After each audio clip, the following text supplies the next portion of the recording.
حضرت زبیر بن العوام۔ اسلام کے ابتدائی دنوں میں جب مسلمان کمزور اور تعداد میں بہت کم تھے، ایک نوجوان مکہ کی گلیوں میں تلوار سونتے ہوئے چل رہا تھا۔ اس کی آنکھوں سے چنگاریاں نکل رہی تھیں۔ لوگوں نے اسے دیکھا اور حیرت سے کہا، ایک نوجوان ہاتھ میں تلوار لیے۔ وہ اپنے ارد گرد سے بے پرواہ اپنے مقصد کی طرف بڑھ رہا تھا، یعنی رسول اللہ صلی اللہ علیہ وسلم کے دشمنوں کا مقابلہ کرنا، کیونکہ آپ صلی اللہ علیہ وسلم کے قتل کی افواہ پھیل گئی تھی۔ نبی کریم صلی اللہ علیہ وسلم نے اسے اس حالت میں دیکھا اور فرمایا، اے زبیر، کیا بات ہے؟ انہوں نے عرض کیا، میں ان لوگوں کو اپنی تلوار سے مارنے آیا ہوں جنہوں نے آپ کو قید کیا ہے۔ تو نبی صلی اللہ علیہ وسلم نے ان کے لیے دعا فرمائی۔ یہ بہادر نوجوان صرف 12 سال کا تھا جب وہ تلوار سونت کر نکلا۔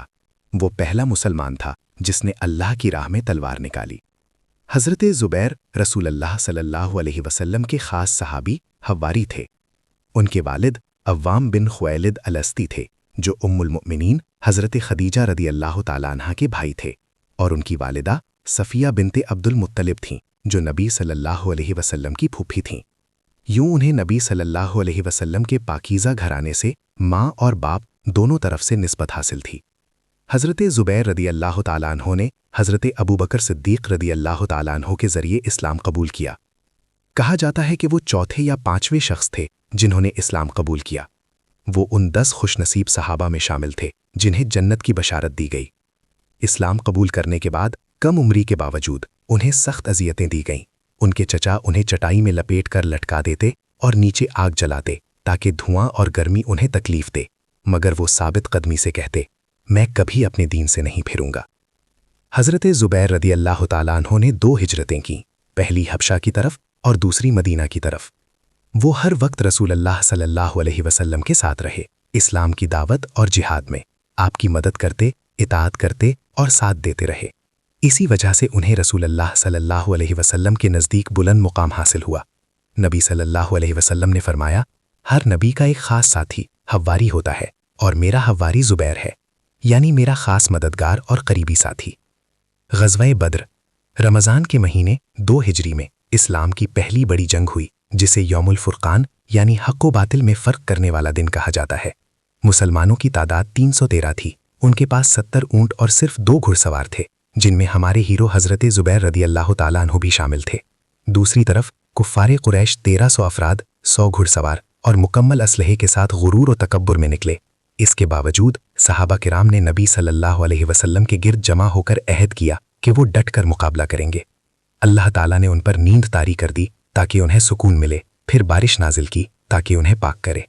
نبی صلی اللہ علیہ وسلم نے نہایت عاجزی سے دعا کی، اے اللہ، اپنا وعدہ پورا فرما، اگر یہ جماعت ختم ہو گئی تو زمین پر تیری عبادت نہ ہوگی۔ اللہ تعالیٰ نے فرمایا، میں تمہاری مدد کے لیے 1000 فرشتے بھیج رہا ہوں جو یکے بعد دیگرے آئیں گے۔ نبی صلی اللہ علیہ وسلم نے صحابہ کو خوشخبری دی اور انہیں لڑنے کی ترغیب دی۔ جنگ شروع ہوئی۔ نبی صلی اللہ علیہ وسلم نے مٹی اور کنکریوں کی مٹی کفار کی طرف پھینکی اور فرمایا، ان کے چہرے بگڑ جائیں۔ اللہ کے حکم سے وہ مٹی پوری فوج پر اثر انداز ہوئی۔ مسلمانوں نے بہادری سے مقابلہ کیا۔ ان کا نعرہ تھا احد احد، یعنی اللہ ایک ہے۔ فرشتے بھی ان کی مدد کے لیے آئے۔ نبی صلی اللہ علیہ وسلم نے فرمایا، یہ جبرائیل ہیں، اپنے گھوڑے کی لگام تھامے ہوئے، جنگی لباس میں۔ حضرت زبیر رضی اللہ تعالیٰ عنہ نے ایک دشمن کو قتل کیا جو مکمل لوہے کے لباس میں تھا، صرف آنکھیں نظر آتی تھیں۔ انہوں نے اس کی آنکھ میں نیزہ مارا اور اسے ہلاک کر دیا۔ نبی صلی اللہ علیہ وسلم ان کی بہادری سے متاثر ہوئے اور ان کا نیزہ یادگار کے طور پر رکھ لیا۔ جنگ بدر میں مسلمانوں کو عظیم فتح حاصل ہوئی۔ 14 صحابہ شہید ہوئے، 70 کفار مارے گئے اور 70 قید کیے گئے۔ بعد میں حضرت زبیر رضی اللہ تعالیٰ عنہ نے یرموک اور مصر کی فتوحات میں بھی عظیم کارنامے انجام دیے۔ یرموک میں وہ اکیلے دشمن کی صفوں کو چیرتے ہوئے نکل گئے۔ مصر کی فتح میں انہوں نے قلعہ بابلیون پر چڑھائی کی، دیوار پر چڑھے، اللہ اکبر کا نعرہ لگایا اور دروازہ کھول دیا۔ حضرت زبیر رضی اللہ تعالیٰ عنہ ایک مالدار تاجر تھے، مگر اپنا زیادہ مال اللہ کی راہ میں خرچ کرتے تھے۔ وہ شہادت کے درجے پر فائز ہوئے اور ان کے لیے جنت کی بشارت پہلے ہی دی جا چکی تھی۔